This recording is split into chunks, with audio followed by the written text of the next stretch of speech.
To my so-called wife, I have removed what you left of the assorted tea biscuits to the office for safekeeping. Are you determined to eat me into bankruptcy, your so-called husband? I don't care about the devil's mark. I can't love and live and die a fool. I don't want to be another target or someone else's book of My so-called husband. If you want your shirts washed, take them down to the office and let her do them. She does everything else for you, doesn't she? Your so-called wife. Eat up. I may have a little surprise for you when you come home from school today.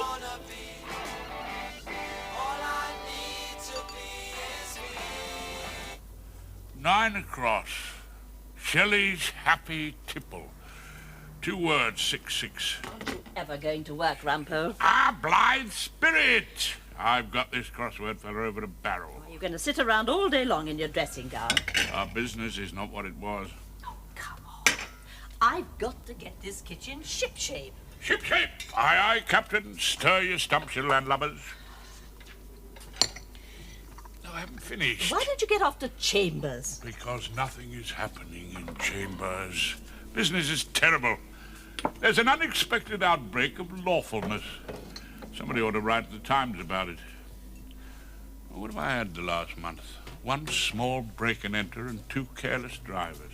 Daddy always got to Chambers dead on 9 every day of his life. Daddy, old C.H. Whiston, always got to Chambers dead on 9 and spent the whole morning on the Times crossword puzzle. I do it at home. That's the difference between us.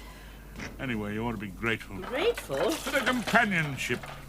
I want you out of the house, Rumple. Don't you understand that? So that I can clear up the kitchen. Our hours of ease, uncertain coin, hard to please. Just a little peace, so that I can be alone to get on with things. Oh, yes. When I'm a bit late of an evening, after having popped into Pomeroy's wine bar to strengthen myself to face the inner circle, you never seem particularly grateful to have been left alone to get on with things. You have been wasting time. That's what I resent. I wasted time, and now doth time waste me. Shattering away to that idiot George Frobisher. Time hath made me now his jack of the clock. Don't suppose he's got any work either. Eh? Who? Oh, George! No, he's feeling the draught. All the decent villains are on holiday in the Costa Brava. They've absolutely no consideration for the legal profession. You can't even take crime seriously. Sometimes I wonder what I'm doing here. Doing? Well, presumably you're getting the coffee cups all shipshape to be piped on deck as teacups at 4 o'clock. But what's the point? With Nick gone, it all seems quite unnecessary. Nick? Oh, your son has gone back to America. I suppose you've noticed. Why do we bother to keep all this place going? That's what I ask myself sometimes. All this? It's only a flat in the Gloucester Road, Hilda. It's hardly Chatsworth, is You it? know what I mean. We used to be a family. We had to try, at least for Nick's sake. Oh. Oh, why don't you go to work? Nick'll be back. Do you believe that? When he's got married?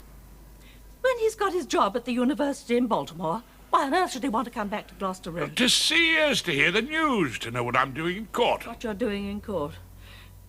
You haven't been doing anything in court, apparently. Oh, of course he'll be back. Hello? Mr. Rumple. Oh, it's Mrs. Rumple speaking. Hello, it's Clark Henry here. Can I have a word, please? Oh, yeah, I'll see if I can catch him. He's just dashing out of the door on his way to work. Yes, thank you. It's your clerk, Henry. Oh, Henry. I thought he'd forgotten all about me. Rumple, you haven't shaved. Oh, Hilda. Hello, Henry. Hello, Mr. Rumple. I've got a conference for you, sir. A conference, Henry? Did you say a con? Is crime looking up again? No, sir. It's in the Never family have division. spoken to his Oh, clerk it's on not the crime. telephone before he'd Solicitor by the even name of shaved. Perfect. Don't know if you know him. 11 o'clock this morning, if that's all right, sir. 11 o'clock. Right, Henry. Thank you very much. Bye. What is it? It's a divorce. Divorce. Well, you got to take what you can nowadays. I suppose divorce in a fairly healthy state. The figures are rising. What's harder to understand is the enormous popularity of marriage. Now, take that little scene at breakfast this morning. I really begin to wonder how it ever became so popular. I mean, is that home life? In Froxbury mansions with she who must be obeyed. That's work. That's hard, back-breaking toil.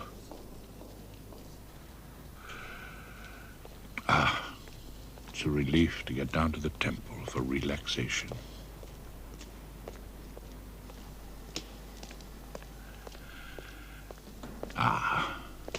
Chambers.